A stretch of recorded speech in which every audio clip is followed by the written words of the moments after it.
যার জীবনের সবচেয়ে বড় বৈশিষ্ট্য ছিল নামাজ।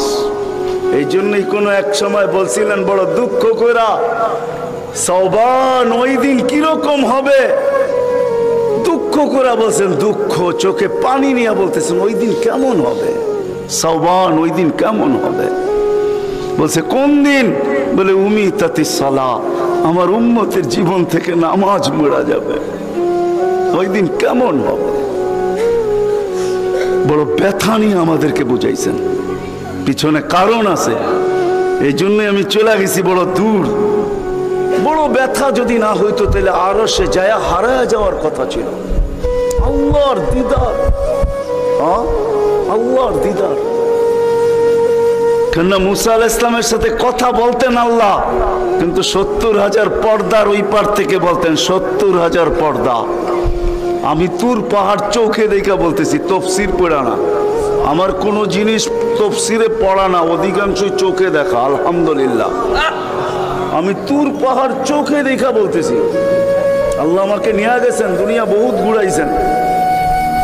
আমার চেয়ে বড় বড় মুফাসসির পাওয়া যাবে, কিন্তু সব কিতাবে পড়া, আর আমারগুলা সব চোখে দেখা। কারণ আমি কিতাব খুব কম জানি, এলেম আমার খুব কম কিতাবই, কিন্তু আমার চোখের বিদ্যা অনেক বেশি। আল্লাহ আমাকে দুনিয়া ঘুরাইছেন, এখনো ঘুরাইতেছেন। আমি তো 9 তারিখে আসছি, 1 মাস পরে আমেরিকা থেকে। আল্লাহ আমাকে দুনিয়া ঘুরান।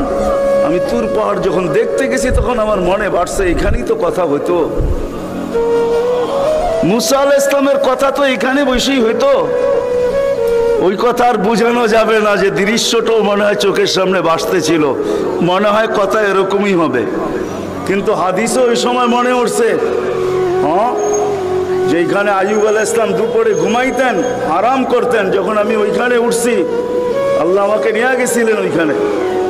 তো যারা আমার সাথে গেছিল, অহংকার বলতেছি না, তা হাদিসের নেয়ামত বলতেছি, আমাকে যারা নিয়ে গেছে ওদেরকে বলছি তোমরা নিচে থাকো, উপরে আইসো না, আমি কিছু দেখার বিষয় আছে এখানে। দেখি এখানে এখনো ওই তাসির আছে কিনা। ওই চূড়ায় উঠছি যেখানে উনি ঘুমাইতেন, আমি উঠে ওইখানে আমিও ঘুমায় গেছি। কেননা দক্ষিণা বাতাস আসতেছিল বাইতুল মুকাদ্দাসকে ছুঁয়া, ওই পাহাড় থেকে বাইতুল মুকাদ্দাস দেখা যাইতেছিল, ওটাকে ছুঁয়া দক্ষিণা বাতাস আইতেছিল, আমিও ঘুমায় গেছি। তো যারা আমাকে নিয়ে গেছে ওরা দেখতেছে সময় তো বাড়তেছে, এত নড়াচড়া করে না, তো উপরে এটা আমাকে বলতেছে তুমি কি করতেছো? আমি বলছি দেখার বিষয় হয়ে গেছে, এখনো এখানে ঘুমের তাসির রয়ে গেছে। তো এই দৃশ্য যেন আমি দেখতেছিলাম যে এইখানে মনে হয় এইখানেই কথা হইতো। তো মুসা আলাইহিস সালাম আল্লাহকে জিজ্ঞাসা করছিলেন, তুকাল্লিমু মাই হাল তুকাল্লিমু আহাদান গায়রি, আমার সাথে কথা বলেন, কারোর সাথে বলবেন? তো আল্লাহ প্রশ্ন করছে, মুসা আলাইহিস সালাম তুমি কোথায়, আমি কোথায়? তো মুসা আলাইহিস সালাম ভাবছিলেন আল্লাহ মনে হয় চূড়াই হবে, আমি পদদেশে হব। তো আল্লাহ বলে, না, বাইনি ওয়া বাইনাকা হিজাব, আমি চূড়ায় না, তুমি পদদেশে বটে, আমি চূড়ায় না, তোমার আমার মাঝে পর্দা। তো বলছে কত পর্দা? বলে ৭০ আলফা হিজাব, ৭০,০০০ পর্দা, আনা ওয়ারা আল হিজাব, আমি পর্দার ওই পারে, তুমি এই পারে। বলছে প্রত্যেক পর্দা মোটা কত? আলফা সানা, ১,০০০ বৎসরের মোটা। কিন্তু মুসা কান পাইতা, শোনো আলাইহিস সালাম, সাতাতি উম্মাতুন, এক উম্মত আসবে, এরা আমার সাথে কথা বলবে, ফালা হিজাবা বাইনি ওয়া বাইনাহুম, আমার মাঝে এদের মাঝে কোনো পর্দা থাকবে না। বলছে সেই উম্মত কোন উম্মত? বলে উম্মতু মুহাম্মদ, উম্মতু আহমদ, মুহাম্মদ সাল্লাল্লাহু আলাইহি ওয়াসাল্লামের উম্মত। বলে কথা কখন বলবে? বলে ইদহুম ইয়াসজুদুন, যখন তারা সিজদায় যাবে। এই জন্য আরেক হাদিসে আছে, ইদা সাজাদাল আবদ ইরতাফাল হিজাব বাইনাহু ওয়া বাইনার রহমান, বান্দা বান্দি যখন সিজদায় যায় তো আল্লাহ বলে ইরফা হিজাব বাইনি ওয়া বাইনা আবদি, সরা পর্দা আমার বান্দা বান্দির মাঝখান থেকে, পর্দা সরা। ফেরেশতারা জিজ্ঞেস করে কেন? কয় ইদান ইউনাজি আবদি, আমার বন্ধুর উম্মত কথা বলবে, সরা পর্দা। হায়, আমি কেন বলবো না? আব্দুল কাদের জিলানী কেন লিখবে না? আর আমি বা কেন বলবো না? আব্দুল কাদের জিলানী লেখছে তাই আমি বলতেছি, আব্দুল কাদের জিলানী কেন লিখবে না? আর আমি বা কেন বলবো না? ও যুবক, তোমার মতো হতভাগা কেউ নাই। নারী তোমার চেয়ে হতভাগা কেউ নাই, ও পুরুষ তোমার চেয়ে হতভাগা কেউ নাই, কপাল পোড়া কেউ নাই, তোমার মতো নিকৃষ্ট কেউ নাই, তোমার মতো নিমক হারাম কেউ নাই। তুমি আল্লাহর যৌবন নিয়ে ঘোরো আর আল্লাহটাকে তুমি আসো না, আসো না, আল্লাহ ডাকে আল্লাহ। হায় হায়, দুনিয়া দিয়া বুঝাইতে চাইতেছি, দুনিয়া আমার আলোচনার বিষয় না। প্রত্যেক দেশেই কিছু ব্যক্তিত্ব থাকে, ইচ্ছা করলেই এদের সাথে সাক্ষাৎ করা যায় না, সিরিয়াল নিতে হয়, সিরিয়াল মতে সাক্ষাৎ করতে হয়। প্রত্যেক দেশেই কিছু ব্যক্তিত্ব থাকে। আমাদের দেশে যেরকম প্রধানমন্ত্রী আছে, রাষ্ট্রপতি আছে, ইচ্ছা করলেই আপনি সাক্ষাৎ করতে পারবেন না, আপনাকে সিস্টেমে যায় সাক্ষাৎ করতে হবে। দুনিয়ার সামান্য একজন পদস্থ ব্যক্তির জন্য যদি, দুনিয়ার একজন পদস্থ ব্যক্তি, তাকে সাক্ষাৎ করার জন্য যদি সিস্টেমে যাইতে হয়, ও যুবক রাগ হয়েও না, তোমার পায়ে হাত রাখি, তোমার পায়ে হাত রাখি, তোমার যৌবনের উপরে লানত। মালিকুল মুলুক তোমাকে ডাকতেছে আর বলতেছে কোন সিস্টেম নাই, আয় আয় আয় আয়, আসাজিদু ইয়াসজুদু আলা কাদামাইর রহমান। তুই মাথা রাখতে দেরি, আমার কুদরতি পায়ের নিচে যাইতে দেরি হবে না। তুই মাথা আমার কুদরতি পায়ে রাখবি, তুই সেজদায় যাবি, তোর থেকে আমি পর্দা সরাইতে দেরি করব না। যদিও আজ পর্যন্ত আমি কাউকে যতজনের সাথে সাক্ষাৎ দিছি বা কথা বলছি ওরা আল হিজাব, শুধু একমাত্র তোর নবী আছে, তোর নবী আছে, মুহাম্মদুর রাসূলুল্লাহ আছে, যে আমার বন্ধু, তাকে সাক্ষাৎ দিছি তো কাবা কাউসাইনি আও আদনা ফাতানা ফাতাদাল্লা ফাআওহা ইলা আবদিহি মা আওহা। সমস্ত পর্দাকে সরায়া বন্ধুকে পাশে বসায়া দর্শন দিছি। তুই তারই উম্মত, তোকেও দর্শন দিতে চাই, কোনো পর্দা রাখতে চাই না। পায়ে হাত রাখা বলি, একটু ভাবেন। ওয়াজ তো রাফি বিন মনির সাহেবই করে গেছে, ওরা আমার আগে যারা করছে তারাও করছে, আর আমি দীর্ঘ রাত পর্যন্ত কথা বলায় অভ্যস্ত না। কেন আমাকে বেশি রাত্রে বসাবেন তো আমার আইসি ওপেন করতে করতে অনেক সময় চলে যাবে। কেননা আমার আইসি এক সময় রাত্রে বন্ধ হয়ে যায়, এটা বন্ধ হয়ে যায়, তারপর আর ওপেন হয় না। ওপেনের আগে যদি বসাবেন তো ফজর পর্যন্ত নিয়ে যেতে পারবেন, এটা ওপেনই থাকবে আর বন্ধ হবে না। দীর্ঘ রাত পর্যন্ত ওয়াজ করা আমি অভ্যস্ত না। 10:30টার পরে আমাকে বসাইছেন, বিদায় আমার আইসি অফ হয়ে গেছে, বিদায় কথা লম্বা হবে না। আর লম্বা কথা আমি পছন্দ করি না। কথা লম্বা হইলেই যে অনেক কিছু হবে এমন না, অল্প হোক কিন্তু দিলে গাঁথক, গঠনমূলক হোক। তো যেটা বুঝাইতেছিলাম, যেইখান থেকে বাহির হয়ে চলে গেছে, 100 বছর আগে যারা ছিল ওরা আজকে নাই, আবার আজকে যারা আছি 100 বছর পরে তারা থাকবো না। এটাই ছিল সত্য। এই জন্যই আমাদের নবীজি বয়সকে নিয়ে আলোচনা করছেন, এত দরদ দিয়ে উম্মতকে বুঝাইছেন, উম্মত বয়স কিন্তু ছোট, উম্মত বয়স কিন্তু ছোট। সত্য এটাই, যুবকদের বৃদ্ধ পর্যন্ত পৌঁছবে এটার কোনো গ্যারান্টি নাই। এই জন্যই ফেরেশতারা আল্লাহকে প্রশ্ন করছিলেন, আল্লাহ এত কেন সংখ্যা বানাইলেন, দুনিয়াতে জাগা তো নিবে না? তা আল্লাহ বলছে, জাআলতু লাহুমুল মাউতা, আসার সিরিয়াল রাখছি, যাওয়ার কোনো সিরিয়াল রাখি নাই। আসবে আর যাবে, জাগার অভাব হবে না। তো ফেরেশতাদের প্রশ্ন ছিল, ওরা তো মৌতের চিন্তায় দুনিয়ায় বাস করতে পারবে না, মজা পাবে না, সারাদিন স্বামীও ঝুমতে থাকবে। স্ত্রী জিজ্ঞাসা করবে, কেন ঝুমতেছ? কয় সামনে মৌত। স্ত্রীও ঝুমতে থাকবে, স্বামী বলবে কেন ঝুমতেছ? বলবে সামনে মৌত। সন্তানও ঝুমতে থাকবে। মা বাবা ঝুমা বোঝেন তো? ঝুমা, হ্যাঁ, ঝুমতে থাকবে।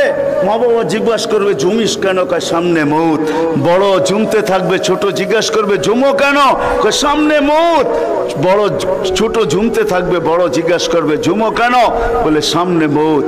সবাই মৌত মৌত বলে চিৎকার দিবে, দুনিয়ার মজা তো পাবে না, পাঠায়া লাভ কি?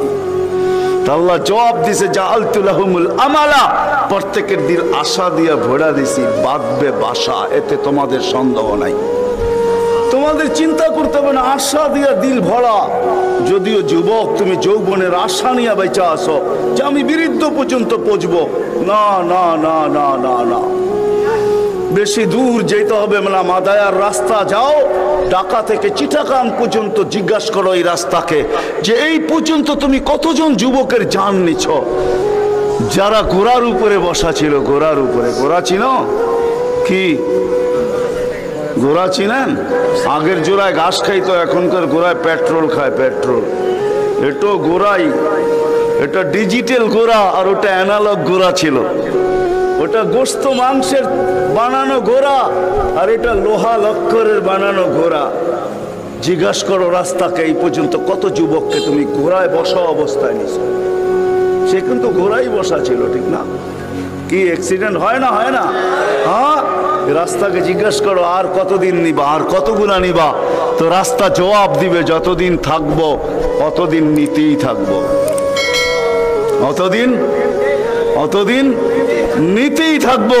বিদা আসার সিরিয়াল আছে, যাওয়ার কোনো সিরিয়াল নাই। এই জন্যই নবীজি বড় দয়া দিয়ে আমাদেরকে বুঝাইছেন, চোখে পানি নিয়ে উম্মতকে বুঝাইছেন।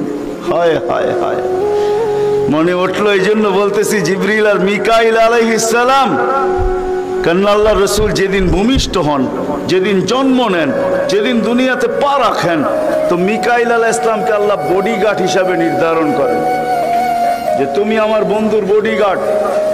কাহিনী মনে উঠলো এই জন্য বলতেছি, যখন হালিমা সাদিয়ার কাছে ছিল 5-6 বছরের বাচ্চা, বাহিরে শিশুদের সাথে খেলতেছিল, ইহুদিদের এক আলেমদের জমাত যাইতেছিল, হঠাৎ চোখ পড়ছে, দেখা চিরা ফেলছে। তো দুইজনকে বলছে মনে তো হয় ওইটাই, কান্না হুহু, মনে হয় ওইটাই, কিন্তু দুইজনে আগে সত্যায়িত করে আসো আসলেই ওইটা কিনা। তো দুইজন আইসা আল্লাহ রসুলকে উল্টায় পাল্টায় দেখছে, দেখা যায় বলছে আল্লাহি ইন্নাহু হু, এটাই ওইটা, এটাই ওইটা যাকে আমরা তালাশ করতেছি। বলছে তোমরা যদি স্বীকৃতি দাও এটাই ওইটা। বড় দক্ষ লোক আইসা দেখছে, পিঠের কাপড় উঠায় দেখছে, উল্টায় দেখছে, পাল্টায় দেখছে, যা বলছে স্বীকৃতি দিছে এটাই ওইটা। তো বলছে দুইজনকে নির্ধারণ করো, যা কতল করে দেখ। কেননা নবী আমাদের ভিতর থেকে আসে নাই, আমরা অক্ষেপায় ছিলাম। কেননা আমরা নবীর বংশধর, নবীর সন্তান, আমরা বনি ইসরাইল, আমাদের ভিতর থেকে আসবে, আমরা অপেক্ষায় ছিলাম, আসে নাই। এই ছোট অবস্থায় কতল করো। যখন দুইজন আগে বাড়ছে তো মিকাইল আলাইহিস সালাম উপরে উঠে নিয়ে গেছেন, গায়েব করে ফেলছেন। 1% ওদের সন্দেহ ছিল। যখন নিয়ে গেছেন তো চিৎকার দিয়ে সবাই বলতেছে ওয়াল্লাহি ওয়াল্লাহি ইন্নাহু হু ওয়ালাকিন কুতিবা ফি কিতাবিনা লা তাকদির। এইটাই উনি, আমাদের কিতাবে এটাও লেখা আছে, তোমরা হত্যা করতে চাইলেও পারবে না। তো মিকাইল আলাইহিস সালাম জন্ম লগ্ন থেকে যেদিন আল্লাহ রসুল প্রাপ্ত বয়স্ক হয়েছেন, ওদিন আল্লাহ জিবরিল আলাইহিস সালামকে অ্যাড করছেন যে জিবরিল তুমি ডান দিকে থাকবে, মিকাইল বাম দিকে থাকবে, তোমরা দুইজন আমার বন্ধুর বডিগার্ড, দুইজন হেফাজত করবে আমার বন্ধুকে। এই জন্য ওলামারা জানে মদিনা মুনাওয়ারা হিজরত করে যাওয়ার পরে মুহাজির আনসার বসছিল যে কাছেই তো ইহুদিদের এলাকা বনু নজির আর কোরাইজা, ওরা ছোটবেলার থেকে তাক পাইতা আছে কখন পাবে নাগালে আর আল্লাহর রসুলকে হত্যা করে দিবে। বিদায় আমরা এইভাবে ছাড়তে পারি না। বলছে মুহাজির তোমাদের মত কি? বলছে আমরা একদিন পাহারা দিব। আনসার বলে আমরা একদিন পাহারা দিব। চলা শুরু হলো, আজকে মুহাজির কালকে আনসার, আজকে মুহাজির কালকে আনসার। 2-3 দিন যাওয়ার পরে আল্লাহ কোরআনের আয়াত নাজেল করে দিয়েছেন, আল্লাহু ইয়াসিমুকা মিনান নাস। পুরা আয়াত বললাম না, শব্দ বললাম, বাল্লিগ মা উনজিলা ইলাইকা মির রাব্বিক ফাইন লাম তাফআল ফামা বাল্লাগতা রিসালাতা রাব্বি আল্লাহু ইয়াসিমুকা মিনান নাস। আল্লাহ চিৎকার দিয়া বলতেছে বন্ধু পাহারা সরান, আপনাকে অন্য পাহারা দিবে, এটা আমাদের সহ্য হবে না, সরান পাহারা। পাহারা তো আমরা দিব, আমরা পাহারা তো আমরা দিব। ওই জিবরিল মিকাইল একদিন জিজ্ঞাসা করছে মা জালা আরাকা তাবকি, যেদিন থেকে আপনাকে দেখতেছি চোখে পানি কেন? কখনো পানি ছাড়া তো দেখি না, চোখে পানি টলটল টলটল করতে থাকে, মাঝে মাঝে গড়ায় গড়ায় পড়তে থাকে, এত কাঁদেন কেন? এত কাঁদেন কেন? বলছে যেদিন থেকে জান্নাত জাহান্নাম দেখা আসছি উম্মতের ব্যথা আর চোখের পানি বন্ধ হয় না। উম্মতের জন্য চোখের পানি বন্ধ হয় না। আজকে ওই উম্মতকে আল্লাহ ডাকে। তাহলে আমি বলবো না কেন আব্দুল কাদের জিলানী লিখবে না কেন? চিনেন আব্দুল কাদের জিলানীকে? চিনেন? আরে নাম শুনছেন কোনদিন? পীরানে পীর বড় পীর আব্দুল কাদের জিলানী রহমতুল্লাহ আলাই উনি লেখছেন, হায় ওর চেয়ে বড় হতভাগা কেউ নাই, ওর চেয়ে বড় কপাল পোড়া কেউ নাই, ওর চেয়ে বড় নিমক হারাম কেউ নাই, ওর চেয়ে বড় অকৃতজ্ঞ কেউ নাই, ওর চেয়ে বড় নিকৃষ্ট কেউ নাই। আল্লাহ ডাকলো আর আসলো না, নামাজের জন্য ডাকলো আর আসলো না, আসলো না। বলে নিকৃষ্ট কেন বলছে আব্দুল কাদের জিলানী রহমতুল্লাহ আলাই? কেননা শুকর সকালবেলা উঠে ঘুমের থেকে উঠার পরে বলে আল্লাহ ঘুমের থেকে উঠলাম, সামনে কিন্তু তাকাবো, কাইলা ইয়াকা আউয়ালা নাযরিন আলা মান লা ইউসাল্লি, যে নামাজ না পড়ে ওর উপরে যেন আমার প্রথম দৃষ্টিটা না পড়ে। আল্লাহ জিজ্ঞাসা করে কেন? আমার কাছে ও আমার চেয়েও নিকৃষ্ট। কেন আমি তো সকালে উঠেই বলি আলহামদুলিল্লাহিল্লাযী খালাকানি আফতারা খালকি, প্রশংসা ওই আল্লাহর যিনি আমাকে সৃষ্টির ভিতরে সবচেয়ে নিকৃষ্ট তৈরি করছে, তারপরও তোমার প্রশংসা। আমি তো উঠেই তোমার গীত গাই, কিন্তু তুমি ডাকো তারপরও ও সাড়া দেয় না, তো আমার মন বলে ও আমার চেয়েও নিকৃষ্ট। দ্বিতীয় দলিল দেয় যে আমি তো জাহান্নামে যাব না, উকুদুহান নাস ওয়াল হিজারা, মানুষই তো জাহান্নামে যাবে। আমাকে তো কিয়ামতের দিন বলা হবে কুনু তুরাবা, মাটি হয়ে যাও, আমি মাটি হয়ে যাব। কিন্তু মানুষকে তো এই কথা বলা হবে না, মানুষকে তো বলা হবে উকুদুহান নাস ওয়াল হিজারা, তুমি জাহান্নামের ইন্ধন হবে, মানুষই জাহান্নামের ইন্ধন হবে, আবার মানুষই জান্নাতের উচ্চ শিখরে উঠবে। এই জন্য শুকর বলে অর্চে নিকৃষ্ট কেউ নাই। তো আব্দুল কাদের জিলানী পীরানে পীর বড় পীর আব্দুল কাদের জিলানী রহমতুল্লাহ আলাইহিও বলেন যে অর্চে নিকৃষ্ট কেউ নাই। এই জন্য যদি বুঝে আইসা থাকে, কথা আগে নেওয়ার আগে, শেষ করার আগে এইখানেই প্রতিশ্রুতি নিতে চাই যে আজকে যারা এই মজমায় আসি, দুকে হাত রাইখা ওয়াদা করব যে আজকের পরে, বিশেষ করে যুবকরা, যে আজকের পরে আর আমি কোনোদিন নামাজ ছাড়বো না। ওয়াদা, বিলকুল ওয়াদা, তাইলে আগে চলতে পারি। ওয়াদা কিন্তু আজকের থেকে আর নামাজ ছাড়বো না, আজকের থেকে আর নামাজ ছাড়বো না।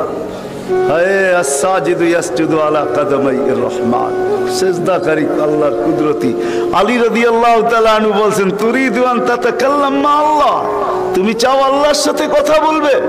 হায় হায়, আমি তো বলি মুসা আলাইহিস সালাম কথা বলতে গেলে 4টা শর্ত ছিল। 4টা, কয়টা? তুর পাহাড় হইতে হবে, এছাড়া কথা বলতে পারতেন না। কি উলামা বলে কি সত্য না মিথ্যা? হ্যাঁ হ্যাঁ, না ঘরে বয়া বয়ে বিছনায় কথা বলতে পারতেন? তুর পাহাড় হইতে হইতো, গেলেই জুতা খুলতে হইতো। সময় নির্ধারিত ছিল, কি ছিল? এই সময় আসলে কথা হবে, নাইলে হবে না। আবার কথার সীমা রেখা ছিল, আজকে এতটুক বলবে, বাকিটুকু কালকে, আর বেশি বলা যাবে না। হায় হায়, এই উম্মতের জন্য কোনো শর্ত নাই, এই উম্মতের জন্য কোনো শুধু শর্ত আছে 20 মিনিট, 45 মিনিট, 3-4 মিনিট বলতে পারবে না। সূর্য উঠতেছে তখন, সূর্য ডুবতেছে তখন, আর সূর্য যখন ঢলতেছে তখন 15 মিনিট করে 45 মিনিট। এছাড়া সারা দিন কথা বলতে পারবে, ইচ্ছা হোক। এই জন্যই আলী রাদিয়াল্লাহু তাআলা আনহু বলেন, তুমি চাও আল্লাহর সাথে কথা বলতে, ফালতুসাল্লি, তাহলে নামাজে দাঁড়াও। লিয়ান্নাল মুসাল্লি ফাইনাল মুসাল্লি ইউনাজি রাব্বা, নামাজি আল্লাহর সাথে কথা বলে। আল্লাহ সুযোগ দিয়েছে, আবার আল্লাহ কথা বলে, কোনো শর্ত নাই। ছোট ছোট বাচ্চা হাফেজ হয়ে গেল, দেখলেন, এ যদি সারাদিন কোরআন পড়তে থাকে, তা আল্লাহ বলে কোরআন আল্লাহর কালাম। কি? হ্যাঁ, আপনি সূরা ফাতিহা পড়েন, এটা কি ফাতিহা? হ্যাঁ, আলহামদু পড়তেছেন আপনি? না না না, আল্লাহ আপনার সাথে কথা বলতেছে, কেন এটা আল্লাহর কালাম। আলী রাদিয়াল্লাহু তাআলা বলে, তুমি চাও আল্লাহ কথা বলো, ফালিতাতলুল কুরআনুল কারীম। উলামাদেরকে জিজ্ঞাসা করেন, উজু না থাকলেও কোরআন মুখস্থ পড়া যায়, যায় না? হ্যাঁ, শুধু নাপাক হইলে পড়া যায় না, ঠিক না? নাপাক ছাড়া বাচ্চা থেকে বাচ্চাও যদি সারাদিন পড়তে থাকে আল্লাহ নিষেধ করবে না। শেষ করে যদি আবার শুরু করে আল্লাহ নিষেধ করবে না। আল্লাহ বলবে, তুই এক সময় ক্লান্ত হয়ে যাবি, কিন্তু আমি কথা বলতে বলতে ক্লান্ত হব না, আমি তো বলতেই থাকবো। বিদায় মেরে দোস্ত, আজকের থেকে নামাজ ছাড়বো না, পাক্কা ওয়াদা। যুবকরা কি বলে? যুবকরা সবচেয়ে বেশি আমার যুবকদেরকে দরকার। যুবকরা যদি নামাজি হয়ে যায়, চলো মনে উঠলো বলেই দিই, তুমি জানো না যুবক সেজদায় কি রাখা আছে? যুবক যখন সেজদায় যায় সুবহান রাব্বিয়াল আলা বলে, আলা সুবহান রাব্বিয়াল আলা, আল্লাহ উপর থেকে চিৎকার দিয়া বলে, সাব্বাহতানি সাব্বাহতুক, তুই আমাকে পবিত্র বললি আর তুই অপবিত্র থাকবি, এটা হইতে পারে না, তুইও পবিত্র, গুনাহ মাফ।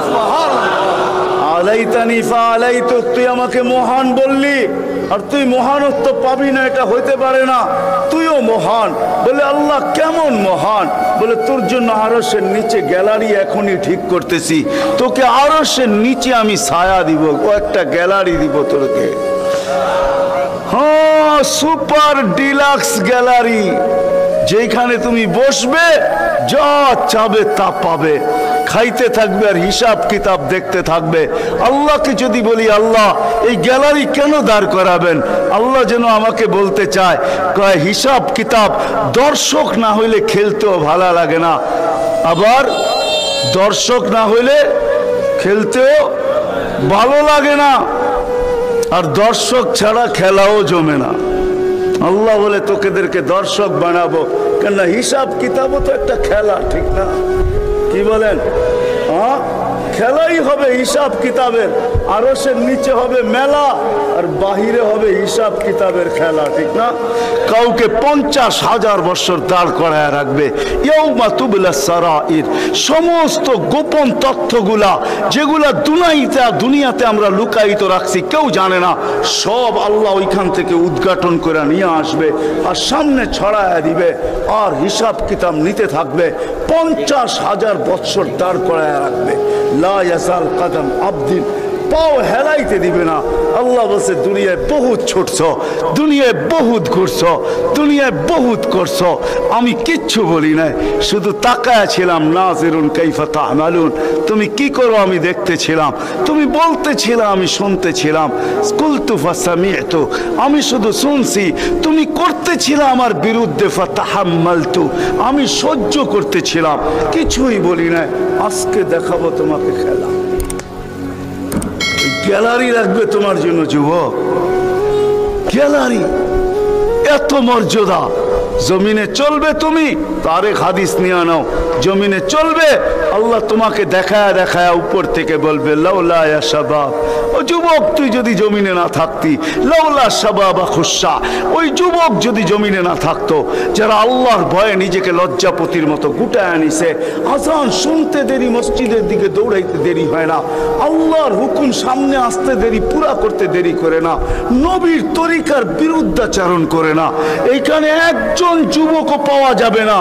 চুল তো প্রতি মাসে কাটে, প্রতি মাসে না কাটক 2 মাস অন্তর কাটে, 2 মাস অন্তর না কাটক 3 মাস অন্তর কাটে, 3 মাস অন্তর না কাটক 6 মাস অন্তর কাটে, 6 মাস না কাটক 2 ঈদে তো কাটেই কাটে, কিন্তু একজনও যুবক এখানে পাওয়া যাবে না যে সেলুনে যায় বলছে যে এই 12ই রবিউল আউয়াল আসতেছে, একজন যুবকও পাওয়া যাবে না। হয় আমি কোনো মতবাদের কথা বলতেছি না, একজন যুবক পাওয়া যাবে না যে সেলুনে যায় বলবে, নবগঞ্জ বাজারে যায় বলবে, বা মাদায়া যায় বলবে, বা কুমিল্লা বলবে, বা যেই কোনো সেলুনে যায় বলবে যে তোমার এখানে চুল কাটার বড় ডিজাইন আছে, সমস্ত ডিজাইন আজকে সরাও, আজকে আমি আসছি, আমাকে আমার নবীর তরিকা মতে চুল কাটা দাও। একজন যুবক এখানে পাওয়া যাবে না।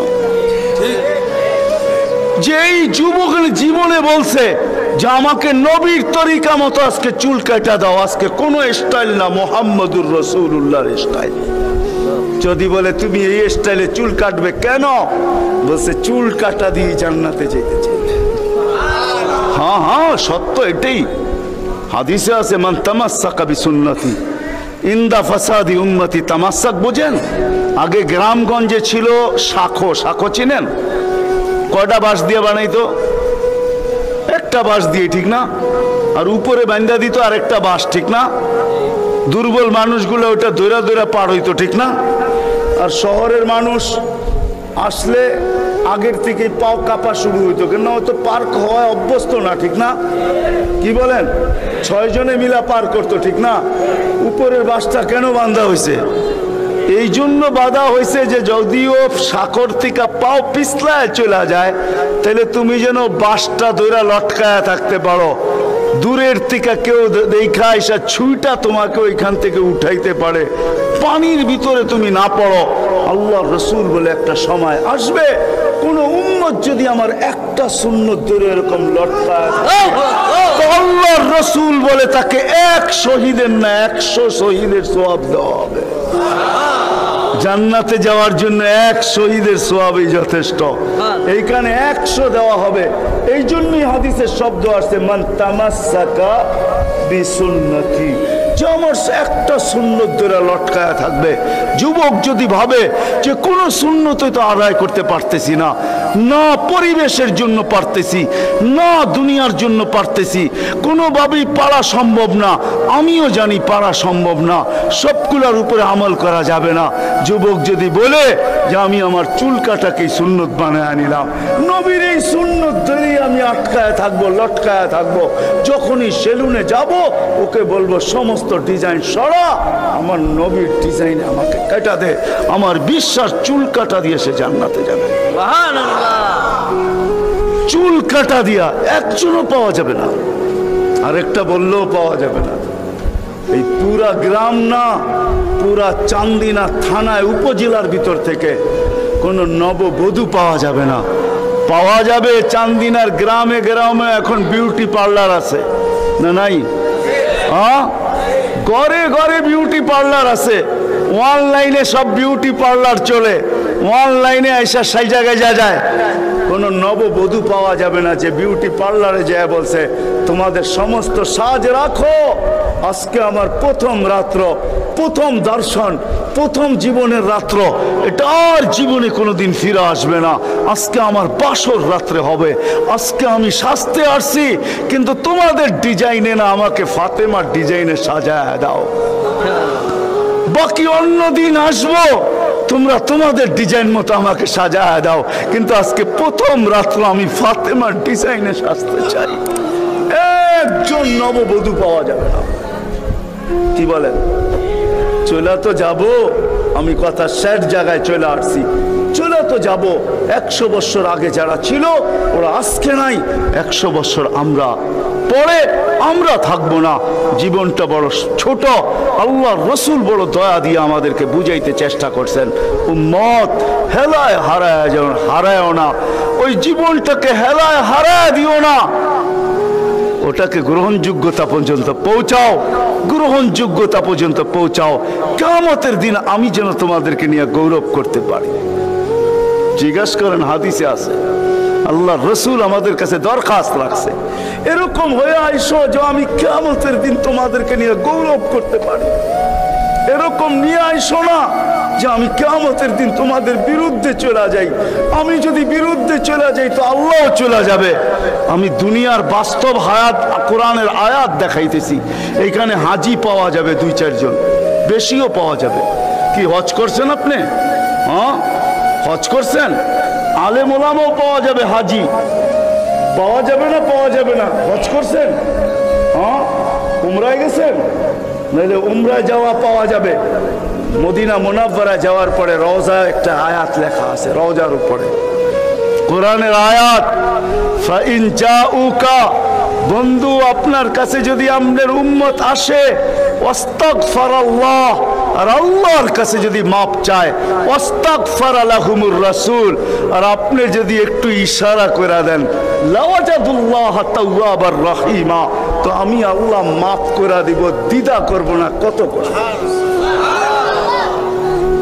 দুনিয়াতে যে রসুল যার কাছে যে মাপ চাওয়ার পরে আল্লাহ গ্যারান্টি দিতেছেন, আয়াতটা লেখা আছে রওজার উপরে। বিশ্বাস না হলে বাড়িতে যায় যুবকদেরকে বলতেছি সার্চ দিও রসুলের রওজা, দেখবে এই আয়াতটা এখনো লেখা আছে ওইখানে।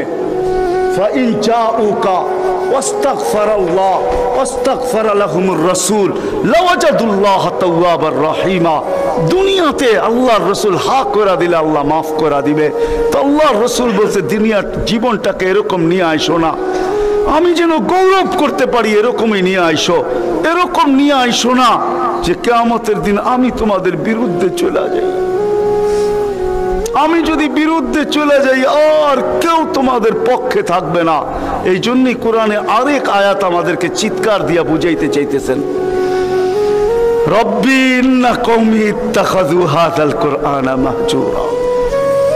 ও আল্লাহ, উম্মতকে চোখের পানি ঝরায়া ঝরায়া বুঝাইছি। আমি যে চান্দিনার মানুষকে কেমনে বুঝাবো আমি বুঝাইতে পারতেছিলাম। কেমনে বুঝাইলে আপনারা বুঝবেন? যে রসুল দুনিয়ার থেকে যখন বিদায় নিতেছে, তো জিবরিল আলাইহিস সালাম কাঁদতে কাঁদতে আসছেন। আমি হাদিসকে শর্ট করতেছি। আল্লাহ রসুল জিজ্ঞাসা করতেছে, আতাবকিয়া জিবরিল, আপনি কাঁদেন কেন? বলে আজকেই শেষ দিন, আর কোনোদিন ওহী আনার জন্য যাওয়া হবে না। আর ওহীর কারণে যে নৈকট্যময় পৌঁছতে পারতাম, আর কোনোদিন পৌঁছতে পারবো না। আজকেই আমার শেষ, চাকরি শেষ, আমি এলপিআরে চলে যাব। ওই নৈকট্যময় জায়গায় যাওয়া হবে না, আর কিয়ামত পর্যন্ত কোনো নবী আসবে না। বিদায় কোনো নবীর দুয়ারে আমার আশার হবে না। আজকেই শেষ, বিদায় এলপিআরে যাইতে চলছি। 16,313 জন রসুলের কাছে আমার আনাগোনা ছিল, এই জন্য আমার চোখের পানি।